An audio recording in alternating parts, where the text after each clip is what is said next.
stop and grab some milk. Oh, her play was phenomenal. She was awesome. Oh my gosh, you have to see it. I got her on. Yeah, she's definitely a little star. Oh yeah, her teacher absolutely loved her. She asked me to come back tomorrow. Yeah.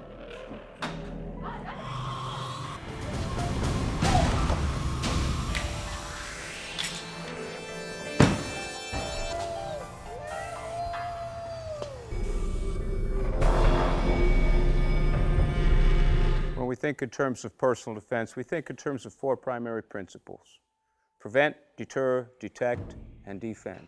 Prevention are those activities that we're involved in that make us less likely to become a victim of a violent crime. How we live, the places we go, we do good assessment, and we determine whether or not we need to be there. But sometimes you have to be places where there's a little higher risks. Deterrence is what we do to strengthen ourselves, harden the target. It's the training that we have.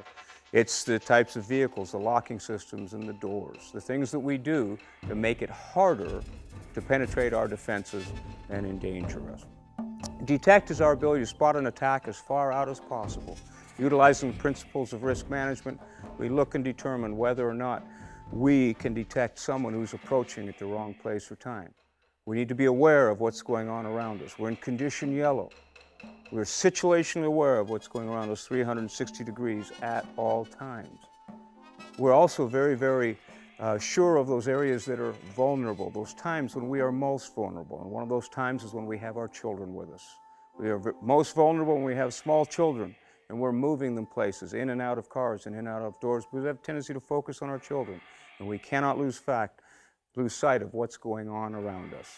Defend is our ability to utilize personal weapons or any other weapon which we can legally and lawfully use to defend ourselves. And if we think in terms of those four principles, and you think in terms of what you just observed, let's apply those principles and see how Deb might have done this a little bit differently. Now let's talk about initial exit from the building. You know, she just came out, you're attuned to your phone, you're speaking into your phone, you're a child by the hand, your hands are full and active, you have no idea what's going on around you. These are points of high vulnerability, so we need to be situationally aware. When you come to the door before you exit, we take a quick scan of what's out there. We don't want to come out of the building until we're reasonably certain that it's okay to make an approach. If we see something outside that concerns us, we don't come out. We stay inside, we make a call, we do some things. But you do that scan, you look, say, okay, come on out. When you exit the door, as soon as you get out, you keep your head on a swivel, you take a look around, and you move towards your vehicle. When you get to the vehicle and you're going to put your child in, people have a tendency to be focused internally, focused on a child, focused on the buckles, and they are unable to see what goes on around them. Our suggestion is that we just change our position. So that we're on an angle, we're pushed back against the door, which gives us some support and prevents the door being slammed shut on us, and we can keep our head and we can look around. And we do, we just take a check while we're putting the child in. Once we get the child in, get them positioned, then we close the door and we take a good check of what's happening around us, and we quickly get into our vehicle. Once we're in our vehicle, we don't put the seatbelt on right away. We put the key in the ignition, we start to put our foot on the brake and put the vehicle in drive. As soon as you do that, the door locks lock. That way it prevents someone from coming up quickly and gaining access to you at this point of vulnerability. So the door locks are locked. Then we can put our seatbelt on, and then we can begin to back out and move away and have some safety. But what happens if somewhere in this process we're attacked? One of the first things is if there's sufficient time and space. Right? We can close the doors so they can't access, and lock them so they can't access our child if we have the keys prepared. And then we can prepare to defend ourselves against the individual. You can't get into the vehicle to our child unless you get the keys. We get rid of the keys out in front of us, so he has to go through us and we'll square off with him. If you're not armed, you begin the process of keeping the vehicle between you and him, access your phone, and make the call. If you are armed, you take a position of cover, probably right here about the front of the vehicle, and challenge him to a stop, and then you can draw your weapon. Legally and lawfully, you're entitled to do this.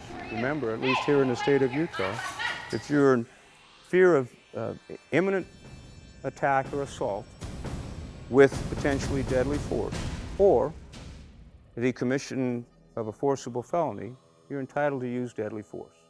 And then the decision becomes yours at this point. If, though, at some point you are surprised in this process and you're under attack, they get here faster than you can defend. Remember, protect your head. You can take a fair amount of abuse in the body, but the head will turn the lights out. And we don't want that with our child here. So if we're under physical attack, we're going to curl our body and we're going to get our elbows up alongside our head, protecting the head. We'll take some abuse. We're going to try and create space and time so we can access our weapon. If we don't have a weapon, that's going to create a little bit of space and time and allow us to react and use personal weapons, elbow strikes, knee strikes, something to create space and time. And we're going to make a lot of noise so somebody will come to us. But if you are in fact carrying a firearm, if you have a concealed firearms permit, carrying a firearm, you're going to create space and time. And since you're under attack, you're definitely legitimately allowed to use deadly force to end this attack upon you and the risk to your child. Does that make sense? Absolutely. Let's try it again. Okay.